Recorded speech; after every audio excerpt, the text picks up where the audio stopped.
welcome to the Science Faction Podcast, where science meets fact meets fiction.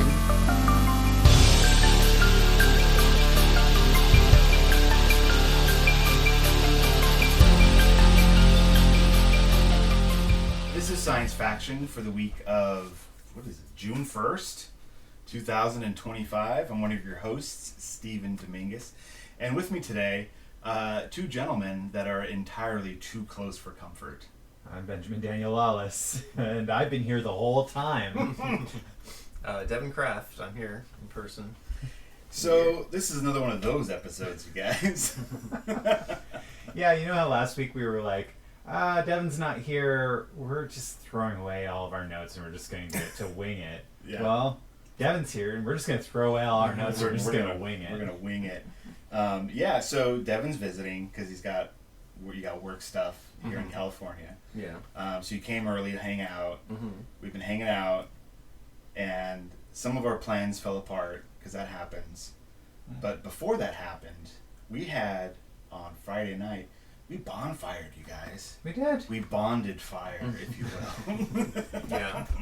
Discuss the nature of reality Yeah, we did. around the bonfire. What are those rats? Are those rats just wrestling? We are in my office, and Stephen is looking at the rats that my son... They're like... Noodles and Soba are their names. I think they're making rat love. They...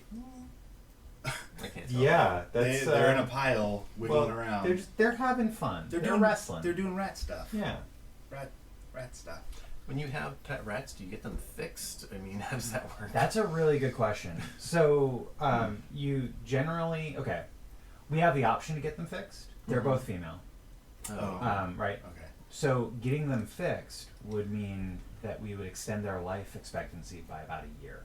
Interesting. They generally live 2 to 3 years. Mm-hmm. One of the major ways that rats, one of the main leading causes of rat death is cancer of, the reproductive areas. Huh. Yeah.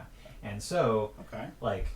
our vet has suggested and, hey, we think that it would be good for you guys if we got them fixed. And we have not done it yet because... Is that pretty expensive? It's a little pricey. Because it sounds like if you're, especially for female rats, where you're going in and removing Organs. internal organs as opposed to a male rat, you could probably external organs. Yeah. Seems like it'd be really expensive to do that type of surgery on a rat. It is, yes. Whoa. And so we have not yet done it because it's lower on our priority list. I mean, I guess your wife works with a vet, so she'd know. But I'm like, for the normal person, be like, oh yeah, we'll take your rat and give it a hysterectomy, and then they don't do anything, and they just give it back. Like, yeah, it's fine. And then when it dies, it's like you're not going to do an autopsy to check. True. Yeah, it's Devon, why are you finding the loopholes in rat? I don't feel like I'm being hustled here. I'm just saying the rat hustlers. They could though. They could for sure. Yeah, but it's just shave the little stomach. And you could put some dots on it like it's a stitch or something. Yeah. It's an odd sort of thing because we're coming off of this last year where the end of my cat's life was very expensive, and my dog's diabetes insipidus was also tremendously expensive, and so we're going through and we're in hyper debt pay down mode right now. Yeah. So while the health of these two rats is important to us, it's just kind of a lower priority right now, and we'll see if it does fit into our plan or not. Yeah. Look, here's the thing, you guys. You have 2 female rats, and if Jurassic Park has taught me anything, then life finds a way. Life finds a way. So if you see eggshells in there, be concerned. Yeah, especially because they don't lay eggs. Well, as far as I know, they're mammals. I mean, that's why I'm saying, if you see rat eggs, you run. Okay, so what we've been doing is we've been feeding them after midnight. Yeah. We give them water. You we pour water on them. Feed Yeah. them after midnight. Yeah. Isn't it always after midnight? Always. Isn't that the dumbest rule Yeah. in all of sci-fi? Yeah. Especially given that they like, what does midnight even mean when they were? Weren't they like? They were They like were transplanted from China to America. Yeah. And So like, when is midnight when for is them? midnight Well, for maybe Gremlins? the guy, Mogwai. the guy who sold him or the guy who brought him, maybe he actually did account for the time change. Maybe it's actually don't feed him after noon. Oh yeah. And he's like, but here it's after midnight. Uh-huh. So he did the change so for he you. already. That seems like the kind of kindness a man selling you a tiny monster wouldn't give. Well, he didn't. So the thing is, the man didn't sell it to him. It was the boy in the shop. I don't remember. I don't remember Gremlin lore. I'm sorry. Okay, so the dad goes into the shop, sees Mogwai. Yeah. That's really cute. Like, Yeah. I want him for my son. And the old man running the shop is like, he's not for sale. He is. Okay. He is Yeah, ours. it's just part of the scam, though. That makes you want it more. And it makes you want it more. But the kid is like, That's how Devon got listen, married. listen, like my grandpa doesn't like he's not good with money. He needs this money. You're an American that we can easily dupe. Like, here, let's make this happen. But there are a couple of ground rules you're going to need to know, and that's when the ground rules come in. Feeding the water. But it was not the old man's plan for. Okay. If So the you old take it at surface level. the old man could probably be trusted, but the young boy, Yeah, he was like a teenager. well, you can't trust teenagers. It's like So- rule number one. It's Right. like, I'm sure it would have been too clunky to put in the dialogue for the movie, but they should have said, like, don't feed them after midnight and before, like, 6 a.m. Right. Like, give a range. Yeah. And then they could have said, and if you travel, make sure to account for the time change. But then there wouldn't be a movie, Devon. And for daylight savings time. Every second Tuesday, we're gonna need. Oh, is this? Wait a minute. Is this a leap year? Oh man, a different set of rules on leap year. Which Like, nowadays, which like, you need to veterinarians download the do we app. take Mogwai to?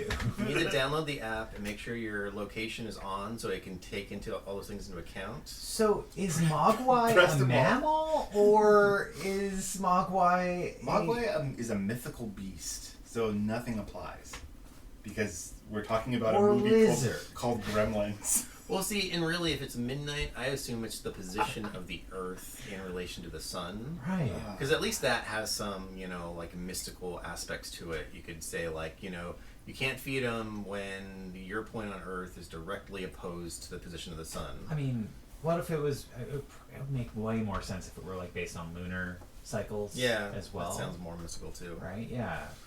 But.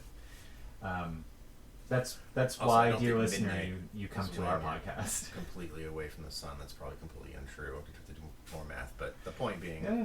would be the relative positions of the Earth and the sun. This is a podcast about science and science fiction. Well, that's what we're talking about. And mythical Chinese beasts is not part of it. It's close. It's adjacent. It's science fantasy. It's biological fiction, science fiction, Yeah. on a biological level. So we had a bonfire Yes. the other night. Yeah. And that was- What do you want to talk about the bonfire? Just that we had one and my Oh. clothes smelled like smoke. That's all. Yeah. Yeah, I haven't had a fire in the backyard like that. And, fire pit, not just a random fire. In a fire We're in pit. California. Cal- You've had fires. I mean, quite- we've been on fire for years now. No, yeah, that was a great time to just sit around a fire and just be, move around every once in a while when the smoke would start to follow Yeah, you. it really chased you around, man. Yeah, it had it out for me. It That's did. for sure. And then yesterday, Saturday, You guys got to hang out with Greg. we got to hang out with Greg. What's up, Greg? He listens too, Yeah, so he does. we could say stuff to him right now. Yeah, But you he's could not get a in patron, trouble. is he? He's not a patron, no. So we'll say the bad stuff on the Patreon only, and the good stuff now, or vice versa.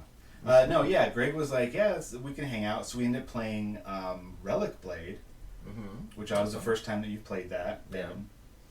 And for those that don't know, Relic Blade is a miniatures game. It's like a little skirmish game where each side has 3 or 4 models. They have cards with stats and stuff. You roll some dice, and the mission that it's all fantasy based. And the mission that we were doing was escorting. I almost couldn't say it right. Escorting a yak from one side of the 2 foot by 2 foot play area, from one side to the other.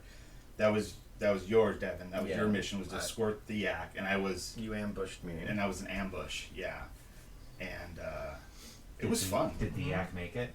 The yak made it. Yeah, the ambush was unsuccessful.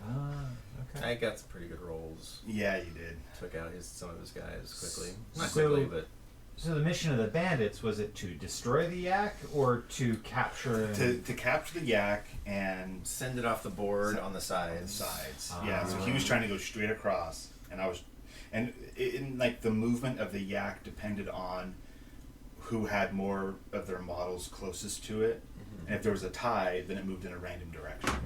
Or if nobody was close to it, it moved in a random direction. Yeah, so the random direction thing was kind of cool because Greg used a D20 in a way that I had never seen one used before, where he just tossed it, and whatever number it popped up on, it didn't matter, but the direction that you could read the number, that was the direction that the yak would go. Yeah. If that makes sense. Okay. Because if you think about it, every number on a D20 is on a triangle. Oh. And so Yeah. the top, if you read the number, The top of the number is the direction like you the go, arrow. because that's where one of the points of the Yeah. triangle is. So if you need a random direction for anything, Roll a D20. Roll a D20. Whatever, it doesn't matter what the number is, but the arrow, yeah, that was pretty cool. I'd never used a D20 like that. That's incredible. That was, that's deep DM lore right there. This is the deep knowledge that we're sending out to the world. So that was on to what? gonna pass it on. Pass it on to the younger generations, the little mogwai, if you will. So we played that. What else did we play? We played Dice Throne, Marvel Dice Throne, and we did we attempted to do like a boss fight. So that's like you're a Marvel character and you're playing Yahtzee, and so you roll some dice, you figure out what kind of attacks you're doing. The character is not playing Yahtzee. That would be funny if you control the character and the character in universe is playing Yahtzee. How would Wolverine deal with playing Yahtzee?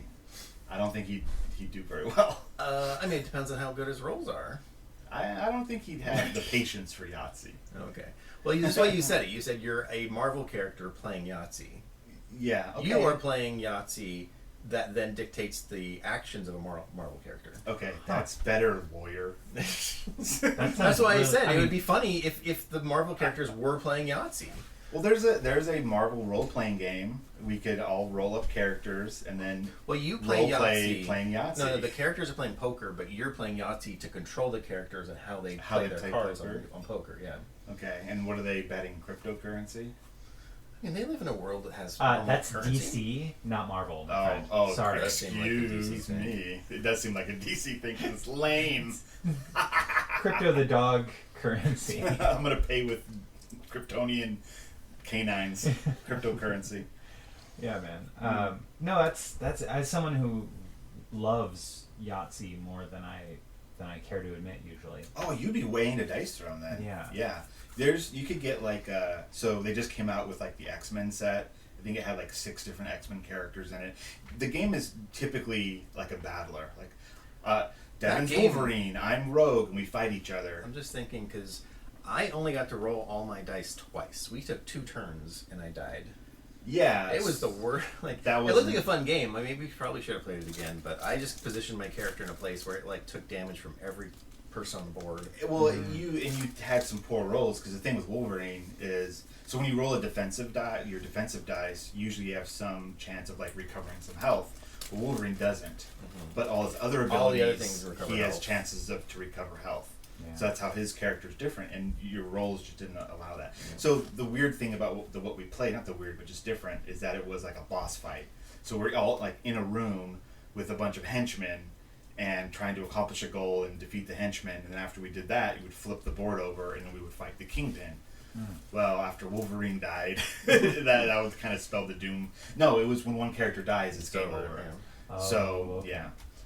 So that version of the game, I don't know if you would enjoy that or not, but just the concept of the way that game works, the dice thrown game, I think you would really like, Ben, if you're a Yahtzee fan, because that's what it is. You're rolling dice, trying to match numbers and symbols, and then you compare that to your board and do different powers and stuff. It's fun. I recommend it. Okay. We were going to play a Teenage Mutant Ninja Turtle game, but then it was like, it's been a long day of gaming.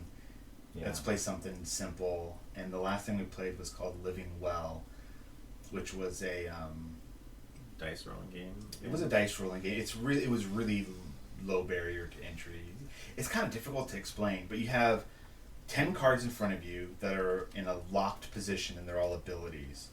And then as you roll 2d6, two six-sided dice, you use that number to then flip over the sum of what you rolled. Mm-hmm. So if you rolled an 11, you could unlock card number 1 and card number 10. 10 plus 1 is 11. Or you could do 5 and 6. And each one of those cards... Or 2, 3, and 6. Yeah, you could do more than just two. And then when you do that, when you unlock those cards... They have abilities. To either the 1 through 6 are abilities that affect your scoring or affect the scoring of other players. And then 7 through 9 allow you to manipulate your roll, and 10 gives you an extra die to your roll. That rat is Living. Okay, so I've played. So Living Well, was this one of those games that's illustrated as if it's like a 70s? Yes. Uh-huh. Yes. So my mom, hi Mom. Hey Martha. She brought up the last time we hung out. She brought up a card game that I had bought her, which was like it was like a dragon.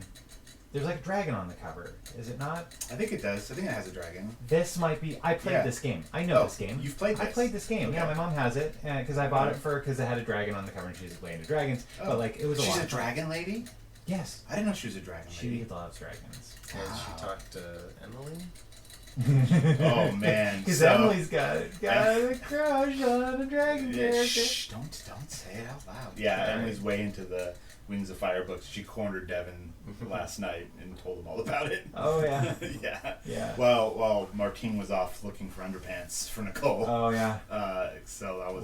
Okay. That's I guess that's that's a okay. whole nother thing. So we went. Nicole and I went to. Wait. Oh, okay. I'm gonna wait. To set this up.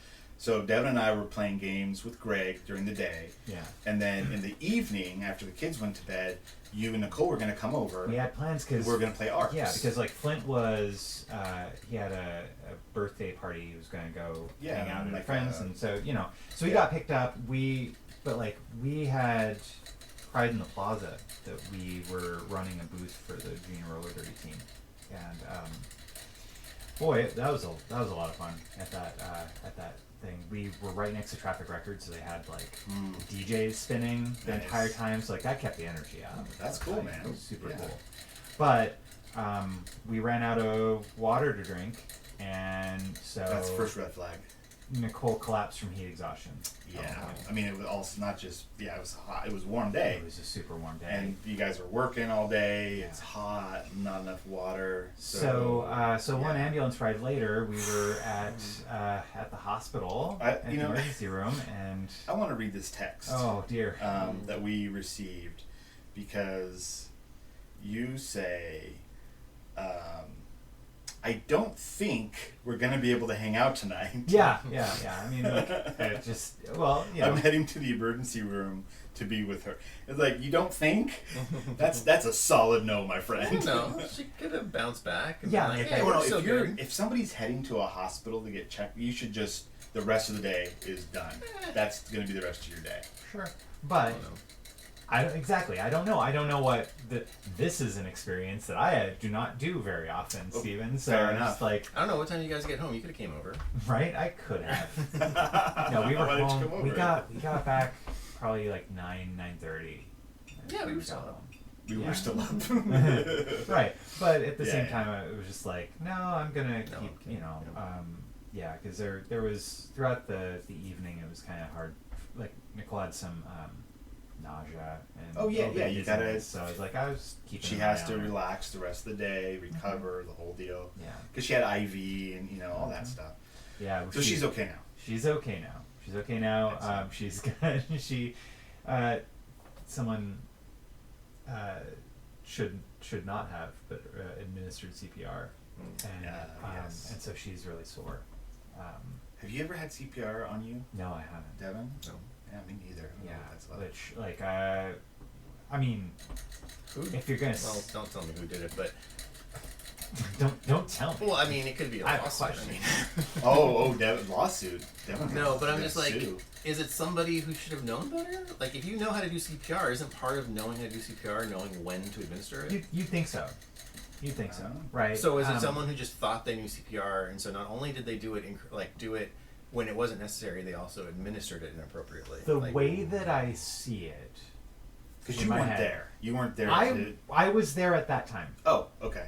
I had He's like, fine, it was me, I did it. I administered CPR. I thought it was necessary. Nicole turned to me as we were packing everything up, and she's like, "Hey," she literally said, "The heat and the dehydration, it just hit me really. I'm gonna go sit down."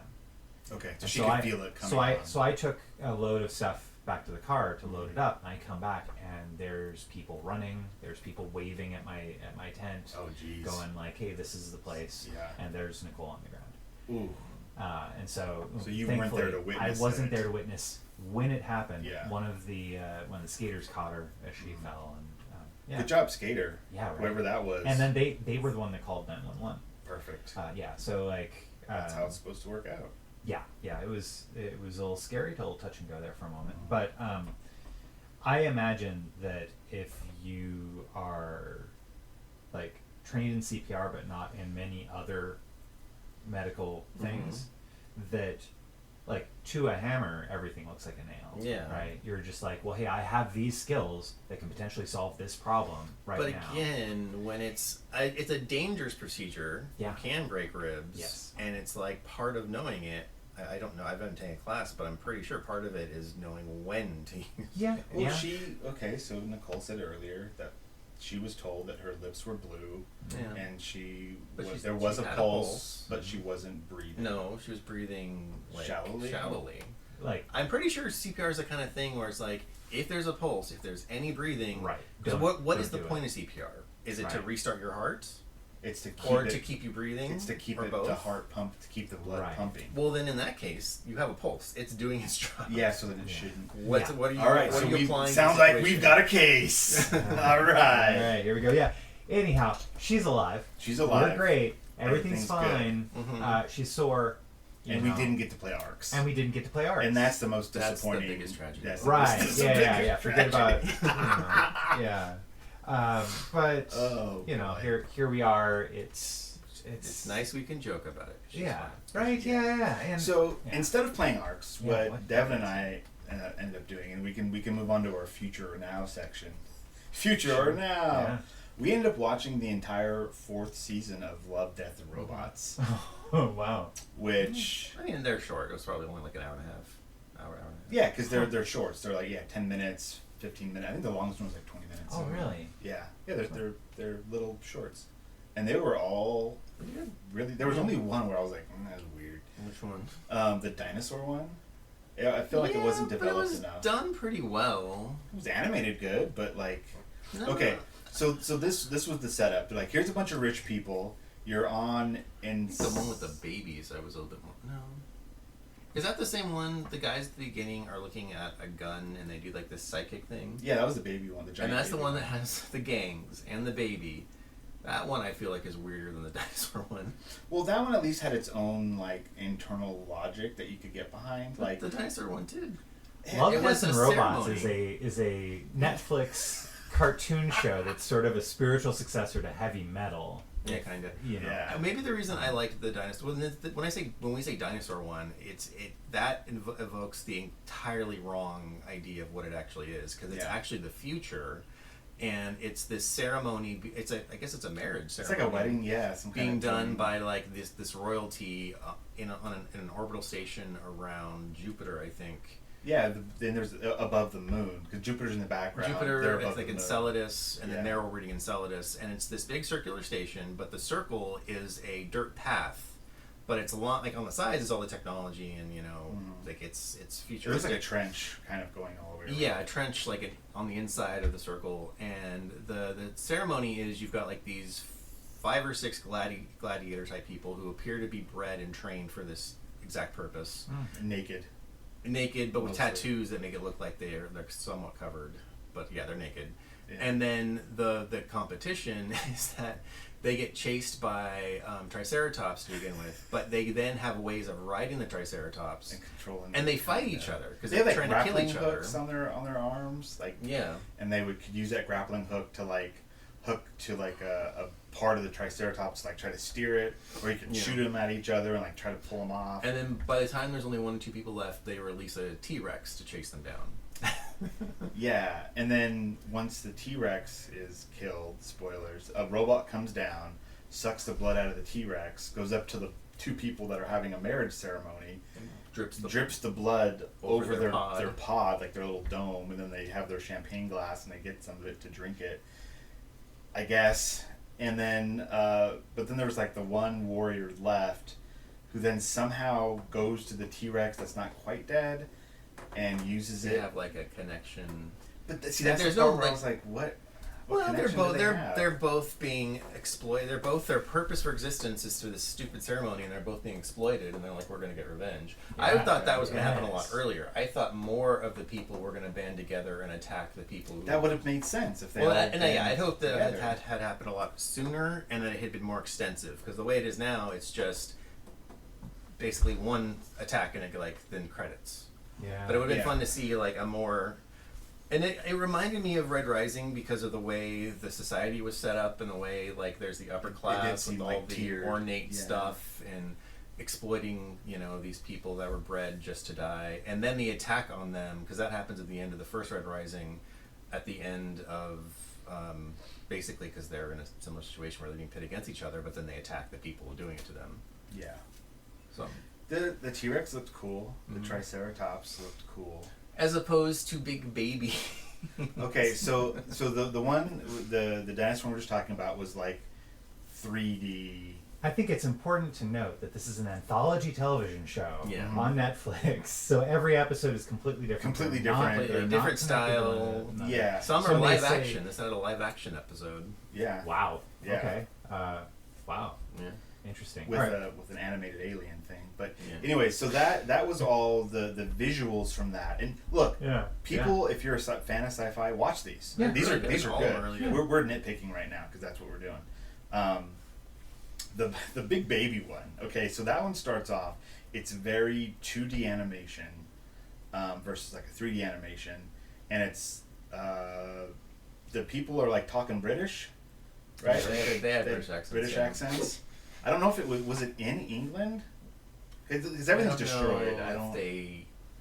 No, because I feel like one part they show a bridge and it's the Golden Gate Bridge. Yeah, Unless I'm mixing that up with a different episode. but then there was the big wheel in the back with the eye. Oh, then that's London. So that would have been London. So I think it was supposed to be That London. bridge could have been The tower, easily the Tower Bridge or whatever. London Bridge. So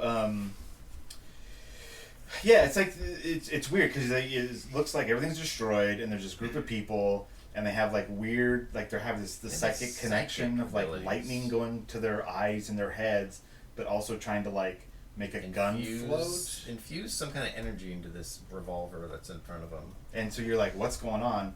And then like things are shaken and you're given this impression that they're under attack by something and you don't know what. And then as the story progresses, they're like okay, they're like a gang and this is their block and they're going to the next block over to see if they can parlay with another gang to team up to go against whatever's attacking But these them. gangs are very much like the movie Warriors. Have you ever seen Warriors, Ben? Where every block, every gang is very themed. So like they go to a gang of women on roller skates. Yeah, and they have the like, one gang like is sharpened hockey sticks. Yeah, one gang, like the one guy they find, he's like part of the Suits or whatever. Yeah, and all he had was a blade, like a shaving blade. What was it called? A straight razor. A straight razor. Yeah. He's got a straight razor. So, like and that's it's his thing. very much like Warriors, which is just like that, the 70s movie about this city where there's gangs that are all very, very specifically themed. Yeah, very themed. To a ridiculous extent. Rockstar made a video game based on Warriors. Oh, Yes, probably. they Makes did. sense. Okay. Yeah, and that's based on the movie. Okay. Yeah. Warriors. There's Come a out and play. It's this guy like Yeah. jingling The these bottles. bo- Got these these bottles. And then It's a sound like clip, that's right. that's a very well known sound clip from it. And then also there's a guy at the beginning who's trying to bring everybody together, so he's giving like this speech to all the gangs, and he says, "Can you dig it?" Like he'll say some kind of inspiring thing, and then say, "Can you dig it?" Very 70s, but Yeah. that's also a famous part from it. Yeah, so But none of that's in this. None it of just that. feels like that. yeah, it has that same vibe. Anyways, the baby thing that we're talking about, they go around, they everybody they parlay, they all decide, okay, we can all team up to attack this thing that's attacking us, and it's giant babies, like kaiju babies that are destroying everything, and there's a big old fight. Well, it also the fight is weird because they use their psychic abilities to fight the babies, and so the babies like morph into all these weird things, and then they just go back to normal, and it's just like a fight with like blades and guns. It's like, what was that psychic thing? Yeah, that was kind of a dropped plot point, I think. Anyways, people die, babies die. I giant still liked babies it. die. It was weird, but It was cool. weird, and I liked it. But the only reason I brought it up was because you said that in comparison to the dinosaur one, I thought the dinosaur one made more sense than the baby one. Okay. So I kind of like the dinosaur one slightly better than that one. Okay, and vice versa for Yeah. me. Yeah, and there was let's see. So those two were standouts. There was one where there was a cat that we could understand what the cat was saying, and then there was a robot voiced by John Oliver. John Oliver. And the cat was voiced by I can't remember his name, but he does a ton of stuff. He's he's in Rick and Morty. He's the yeah, guy in just Rick and Morty. Jerry, Yeah. that guy. But he's not doing his typical. Dumb Because guy. he always plays that character like Jerry in Rick and Morty. Yeah, just a dumb dad But character. this he he's wasn't playing bad. like a sinister character. But knowing who it is and hearing the tone of his voice, you're still like, it's ridiculous because you know he's not a threat. Yeah, Just- well, he also and- plays Cyril in Archer. Yeah, and he voices the cat. And so this cat is like, thinks that he's in charge of the household and is like, has all the, it had a very like Pinky in the Brain kind of vibe to it, Yeah. with him and this robot. And then like the robot is wired into everything, and so it like can use the owner's credit card to buy the good cat food, and and it just kind of goes on from there. That was a fun one. And the one I think that stood out maybe the most was the one with that. It was a B-17 crew bombing that was a the best particular one. target during World War II. Yeah. And I won't give too much away on that, but it's a special mission with just one B-17 to destroy this one target, which is a church, and there's some kind of crazy satanic stuff going on. Like the Nazis are doing occult stuff, Yeah. trying to summon something in this So church. that was done really well. Yeah. It's really cool. Yeah, well, the majority of it, the slight spoiler I'll give is the summoning happens and it attacks. The B-17. The So B-17 the is- crew was like fighting this monster on the B-17. Yeah, that was done very, very well, and that was creepy too. 'Cause- And the monster is very creepy. yeah. Anyways, That was cool. Love, Death, and Robots season 4 on Netflix. I recommend it. Okay. Yeah, for sure. And it is very adult. That is not for kids. There is a lot of them had like gore, nudity, like the warnings that come up, like Yeah. gore, nudity, and language was like on most of them. We also Yeah. watched, which wasn't part of Love, Death, and Robots, it was part of Secret Level. We watched the Pac-Man Secret Level, So Secret Level from Amazon Prime, which is very or similar to Amazon. Love, Death, and Robots, based on the one thing that we watched. Yeah, it's a bunch of shorts based on video games, and a lot of them, or not necessarily just video games, because there's a D&D one, and there's like a Warhammer 40K one, and there's a Pac-Man one, and a Mega Man one, and some other properties that I didn't recognize. One of them I think is like Amazon's MMO, Yeah. But the Pac-Man one, boy. That's the only one that's the only one I've seen. It sounds like you've seen other ones. Yeah, I saw some of the other ones. So but this it's was- just basically, go for it. and it seems like they were just like, okay, make a story. Pac-Man is your inspiration. Go. And I was expecting it to be more like a Pixar type thing, but dark. Like, let's have Pac-Man be a character and the ghosts be characters, and the whole thing, I'm assuming, would be dark because it's that kind of show. That's not what it was. It was like it starts off with basically what looks like a cloning chamber or like a cryostasis chamber or whatever, and it opens up and the liquid and it goes. It's really weird because it's sideways, so like the chamber opens up and all the liquid is like pouring down, and then this body falls out of it. And it's like this sort of alien-looking body, like it's humanoid, but it's not. There's no nose. No nose. Yeah, and it's kind of biomechanical because you can see like there's like light in its eyes and stuff. Yeah. But then this ball like floats up to it and says like, "Are you hungry?" And the guy's like, "What's going on?" And Who am I? And all the ball says is, "You have to eat." And then throughout the thing, it's like eat or be eaten. And he's going around this crazy world, and finds it's not, a sword. He finds a sword. It doesn't look like Pac-Man at all. It's just like these huge monsters and weird things that he has to fight, and then after he kills them, he has to eat them. And it shows that. It shows him killing these things, and shows him just biting into the flesh. And this sphere is just following him around all the time. Weird. And then, but there are these like wispy ghosts in the distance, and he's like, "What are those?" Like, and the things like you have to eat them. He's like, "How do I eat ghosts?" He's like, "Well, you can eat them all except for the eyes." Because in Pac-Man, the eyes go back. Yeah, the eyes go back and it regenerates. And the ball is very mystical, and it keeps saying like you need to make your way through the maze and like all this stuff. I don't know if I want to spoil it, but no, don't spoil it. The so, ending is quite a thing. Yeah, you should watch it.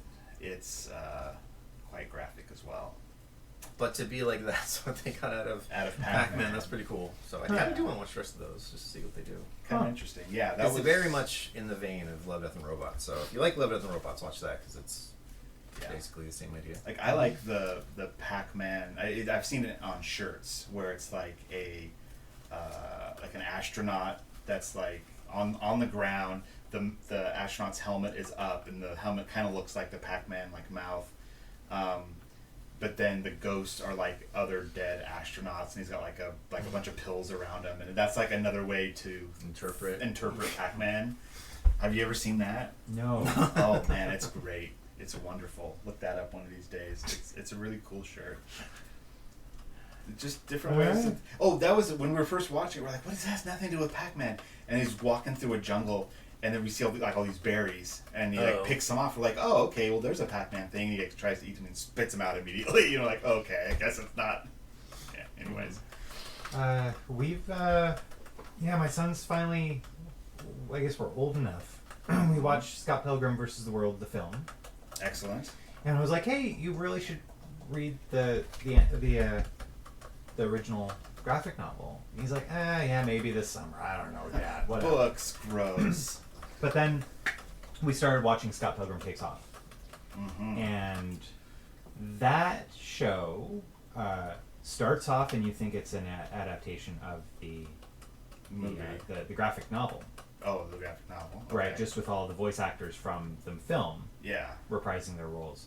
And at the end of the first episode, a big thing happens, and it is not an adaptation of either property whatsoever. It is its own story, kind of parallel universe from it. Yeah. And by the third or fourth episode, it becomes like a tremendously creative and amazing series.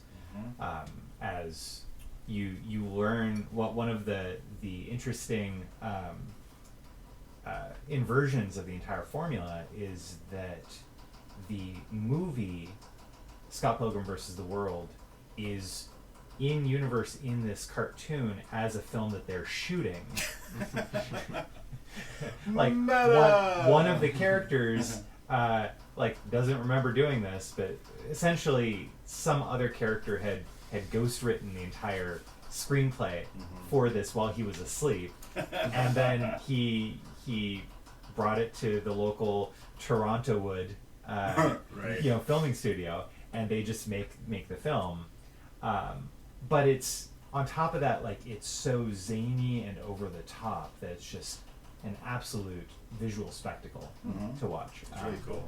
Yeah. For example, there's one episode where Ramona goes to a video rental shop and gets into a fight, and she gets knocked into a cabinet of a bunch of films, and so the fight continues in each one of the films, like in a western, in a noir thing, that they're just like kind of jumping between these worlds, genres. of all of these different films that were on the on the shelf that she was knocked into, and incredibly creative. And now my son's like, I really want to read the graphic novels because of the show. Because the show is a lot closer in style and in tone to the graphic novels. That was his like. Whereas he's gonna go animated, show, graphic novel, and then movie. No, we've seen the movie. We've seen the movie. So he completely different order than like I read all the comics, loved them, saw the film, loved it. Now played the video game. Well, we started playing the video game. That was the first thing that we had done. Okay. Was several years ago. We were playing the video game, beat 'em up game. That was a really good beat 'em up game. Yeah. With the soundtrack by Anna Managuchi. And they do the soundtrack for the show as well, which is just it's incredible. Anyhow, Scott Pilgrim Takes Off is not what it looks like on the tin, and it's really, really, really, really good. Okay. So I recommend it, and now that I'm rewatching it, I'm like, oh yeah, this was really, really, really good. Nice. But. Well, it reminded me of this episode of Black Mirror in the most recent season. I know you even watched Black Mirror, Ben? I've seen some Black Steven, Mirror. you said you're a couple seasons behind. Yeah, it's been a while since I've watched. When pandemic hit, I was like, I can't do Black Mirror. No. I don't think I've watched it. Well, the last season I thought wasn't that good. It was really weird because it was mostly like horror episodes. Like there's an episode where it's just about someone being a werewolf. I'm like, that's not Black Mirror.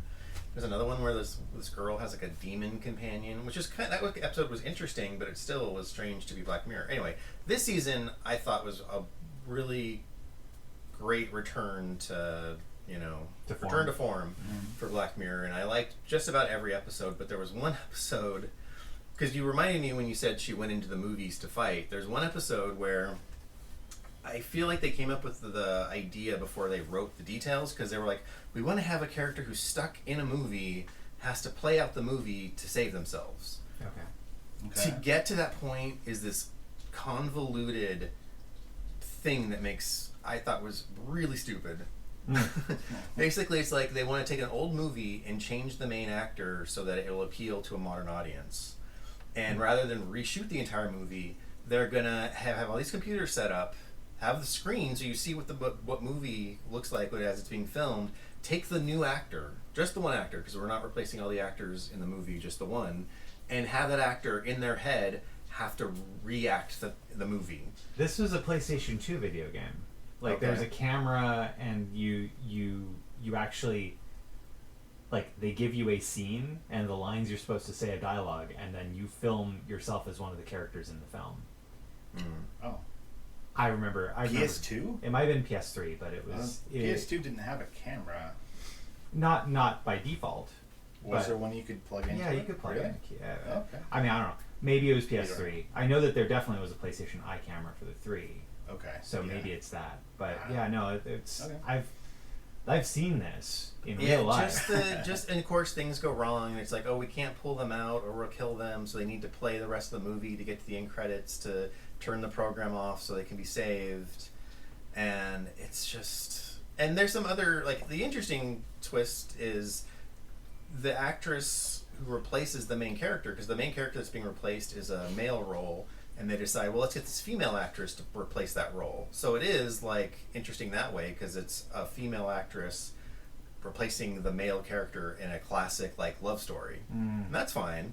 But just the convoluted idea of, like, well, we don't want to have to film the whole movie, so we'll film it in real time, in someone's head, on computers, and they have to act out, and they're not perfectly, obviously, because the person can't read, they didn't memorize the script, and so the movie plays out slightly differently, but you still need to hit the beats to have the end scene occur to trigger the credits. It's just, it was so bad. That sounds exhausting.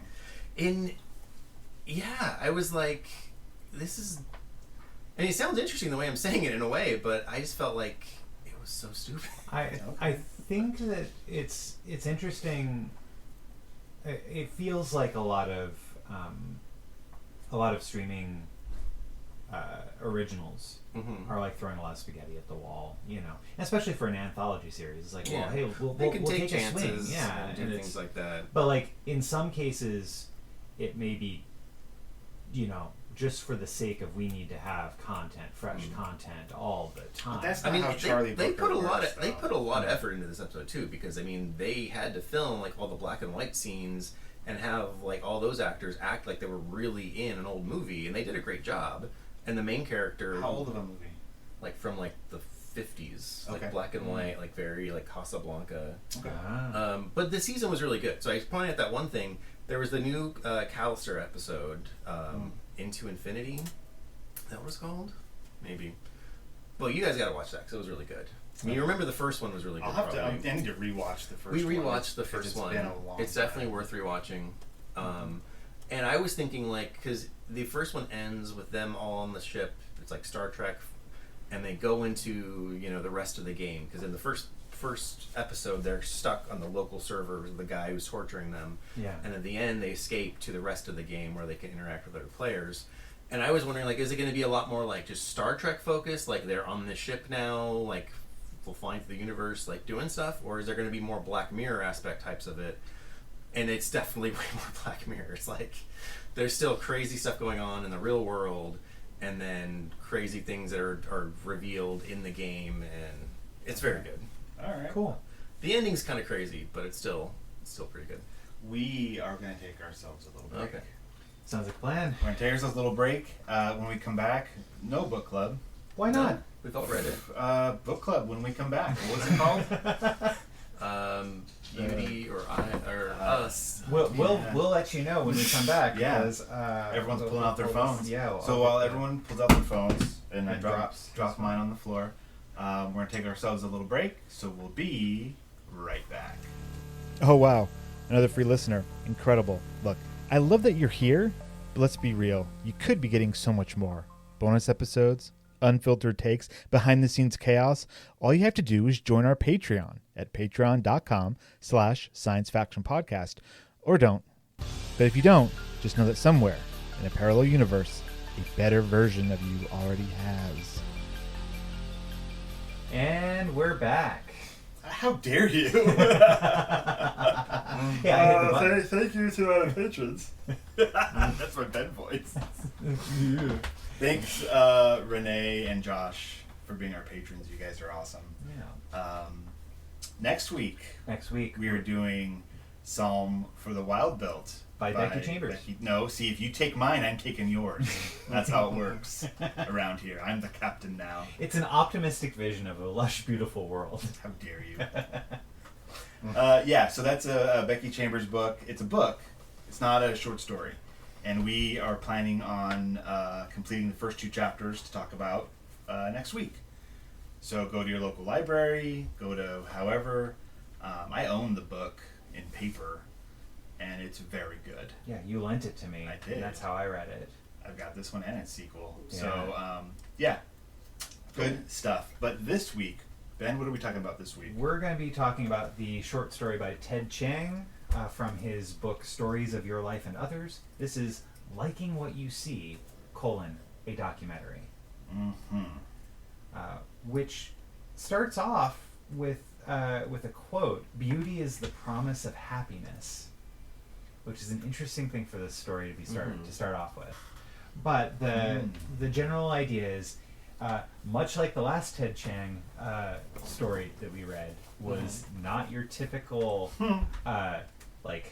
story. It was a work of fiction told as a like the last one was like An article in a science magazine talking about why they don't publish science. And haven't for 45 years. Yeah. This is a documentary, so it's a bunch of descriptions of scenes and interviews with different people. But this does have a somewhat of a narrative thread, though. Yeah. Yeah, there's like a timeline happening. Right. Did you read it or listen to it? I read it. Okay, did you listen to it? I listened to it. Because listening to it was nice because they had different people as the different characters. Well, they had a male and female. Okay, well, And do it made it easy to distinguish between the characters, and it Yeah. kind of felt more like a documentary because you actually were hearing the people talk. Like they were. It sounded like they were being interviewed. Yeah. Yeah. So that was nice. Well, and so I mean, the basic gist of this is there is a technology in the world, in this fictional world, called Caliagnosia, Yeah. or just abbreviated as Cali. And the basic idea is this is a way where scientists have learned how to tap into your brain and turn off the part of your brain that assigns positive feelings to facial beauty. Mm-hmm. Positive or negative. Oh yeah, Yeah, positive or negative, negative. yeah. You can so, still tell, like if they use an example, like you can know that someone nose is long. Like you'll understand what the features are, but you won't have a feeling of that's attractive or not attractive or beautiful or ugly. and so the idea here, like what the inciting portion of all this is that there is a college, Pembleton College, That sounds right. Pembleton College, that is about to vote on whether they should make a student having Caliagnosia applied be a requirement for entrance and attendance to their university. Mm-hmm. And that's kind of backed up by like a private school that had it done first, or like not even a private school. It was like a commune or something. Where they all had it happen. I think it's a private school because it's attached. They say to like a housing project type thing, like a private commune type thing. Mm-hmm. But that school is like a K through 12 school, Right. and so it's for kids. So it's families who decide to have that procedure done to their kids so that they grow up in an environment where people aren't being judged for their looks, and like kids won't be made fun of as much because the kids don't have a feeling about this kid being different or looking. It's also important to note that it is completely reversible. Mhm. You can turn it on, you can turn it off. It's not like a permanent I thing. mean, you can't do it to yourself. You have to go somewhere to get it done. So it's not like It's you can like just procedure. turn it on and off. Except at the end, Well, that's where at the new end. technology comes, where there's like home units where you could choose to turn it on. Well, because and off. that's another aspect of this world are specs, Mhm. where people have like an augmented reality headset that seems to have replaced like phones and stuff. Like you just have your specs, Yeah. and advertising happens through the specs on things. Mhm. Like you could walk around the world. I got the feeling that you could walk around the world and there was advertising spaces, but if you're looking at it through your specs, it's advertising directed directly at you. Right.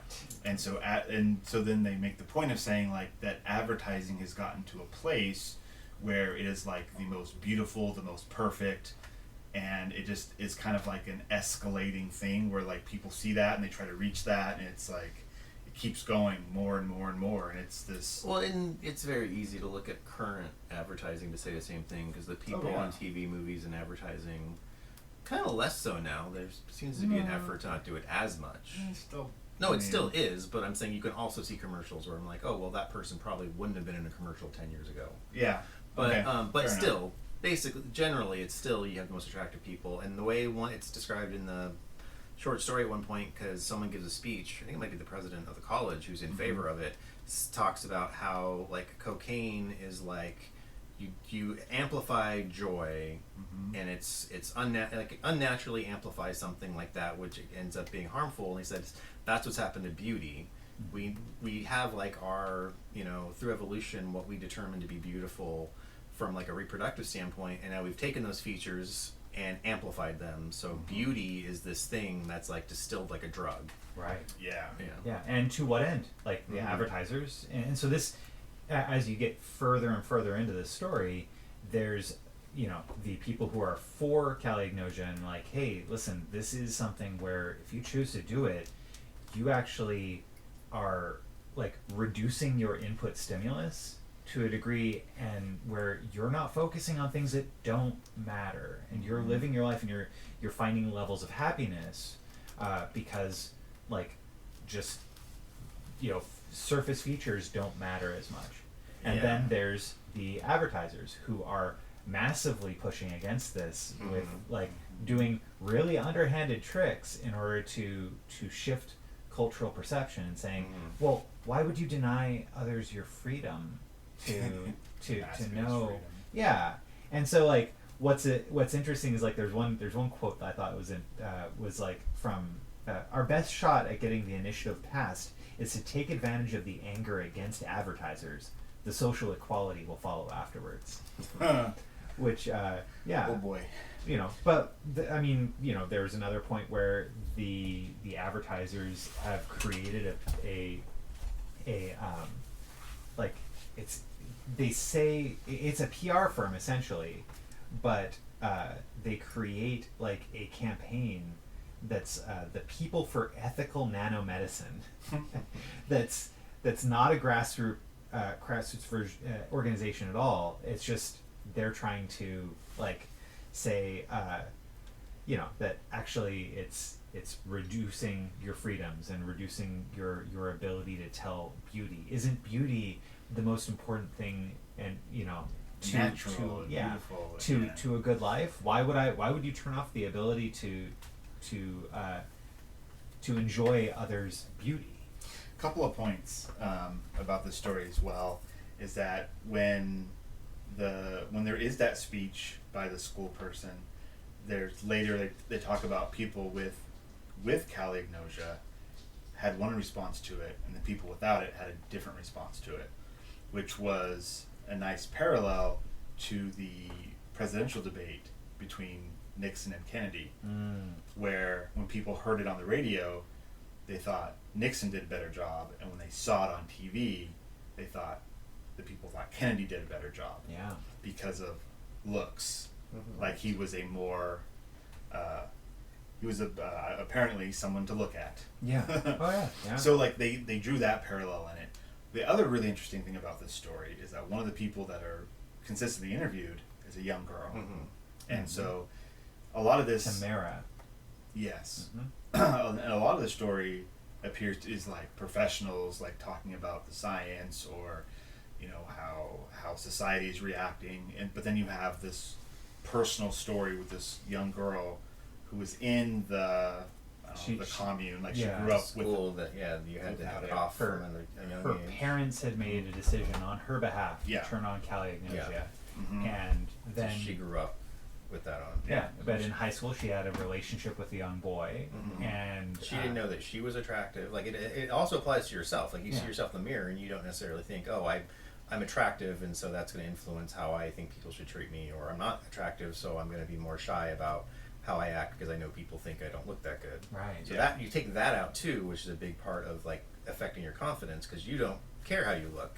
Right. And mostly people who usually don't care how they look can tend to be happier because they're not living to satisfy society's requirements. Yeah. Exactly. And so she gets her calignosia turned off, but had moved away and ended the relationship with her boyfriend. He ended it with her. She really Oh, liked yeah. him. He Yeah. wanted to be able to date in college. Right. Yeah. And so he ended it with her, and she still wanted to be with him.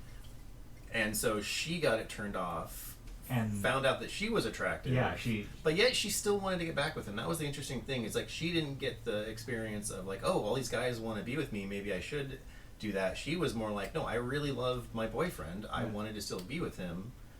And she shows His a picture. beauty's on the inside, Devon. Yeah, no, obviously. Well, that's the point. She even shows a picture of her boyfriend or ex-boyfriend to someone she meets in college, and that girl's like, "Oh wow, you're way out of his league. Like, Right. you never would have dated him had you known, like, or Yeah. he never would have approached you had he known that you were so attractive and he wasn't, and you never would have dated him because you would have been out of his league." And it's interesting, like another quote. So you see, this debate isn't just about commercials and cosmetics. It's about determining what's the appropriate relationship between the mind and the body.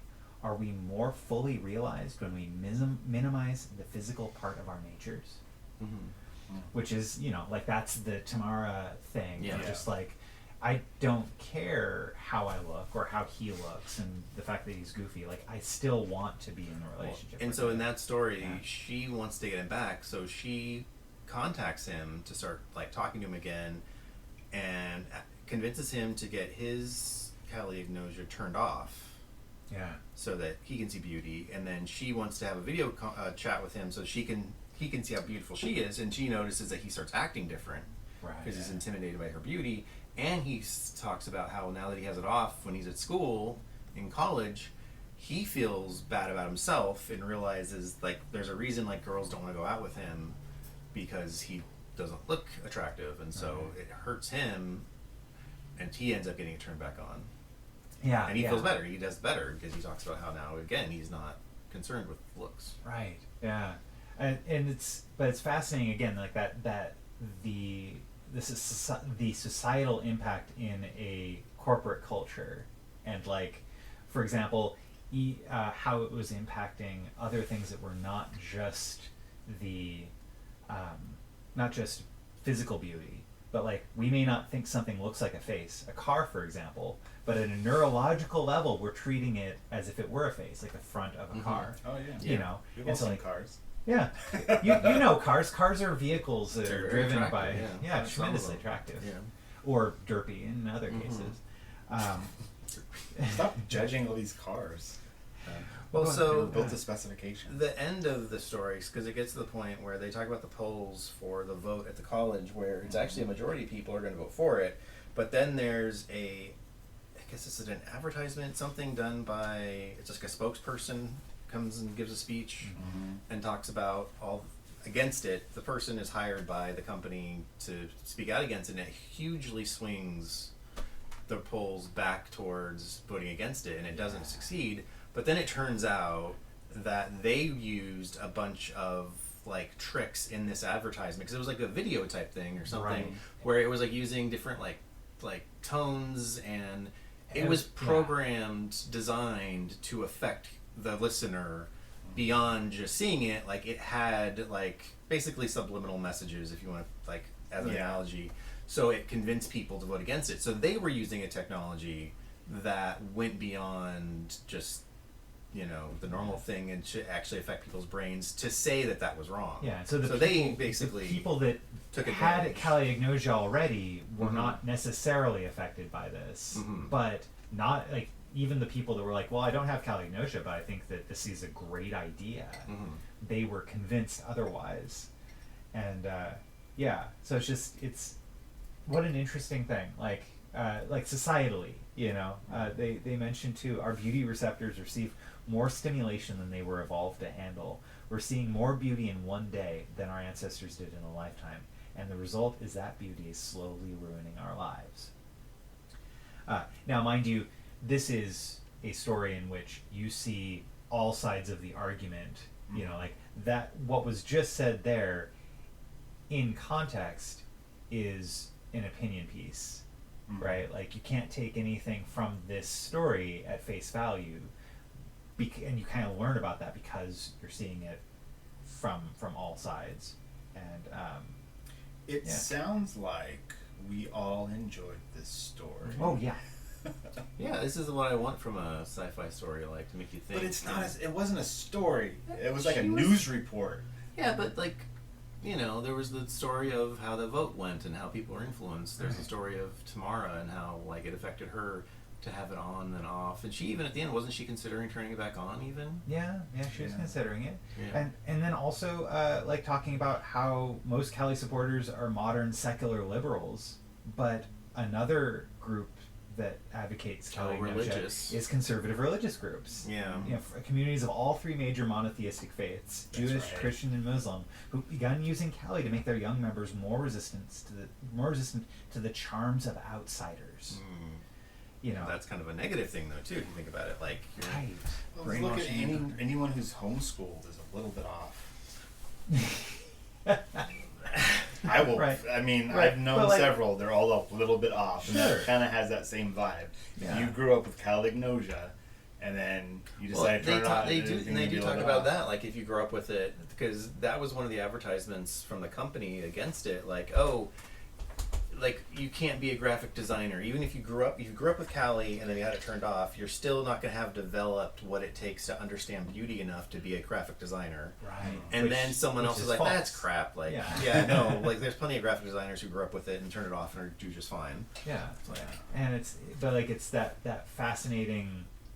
It's an odd sort of thing in speculative fiction where you're inclined, because this is a world you're not familiar with, to take things at face value.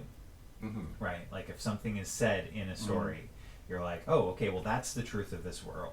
Right. And this story really played with that by showing this All from the different all different sides. views, Yeah. and having a lot of unreliable narrators and narrators that had like real deep seated, like, hey, the entire industry of marketing will need to be changed if Calignosia is more widely developed, Right. And accepted. Can't use beauty anymore. Beauty doesn't matter. How are you Right. going to sell your stuff? Yeah. Yeah, this was a really good story. I did really, really enjoy it. But I was thinking, is that how this writer writes? Because both of these, I'm curious about Yeah. reading more of his work because Well, yeah. Well, so Yeah. he, in this book, in this collection of short stories, is the story that Arrival was based on. So I want to listen to that to see, because that seems like it would be more of just a regular narrative. But I it could bet just you be it's a news bunch stories. of reports from scientists Yeah, and government officials probably, probably. Yeah. and they pulled the narrative out for the movie. Mhm. I'd imagine. Yeah. Well, I liked That's my everything. guess. I'll probably listen to some more of it. So Yeah. let me know. Yeah, Sure. maybe we'll come back to that after Monk and Robot. Who knows? Yeah. But- So, Psalm for the Wild Bill next week. Yeah, man. So I guess that's a show. That's the show right there, everyone. We did it. We came together. We made it happen. It's been an hour plus. What an hour. What an hour. Yeah. So that's that, man. Devon, you got any final thoughts for us? No, not really. No. Ben, any last words? I do not. Not today. Words. Not Wow. today, my friend. Fantastic. Well, with that, good night, everybody.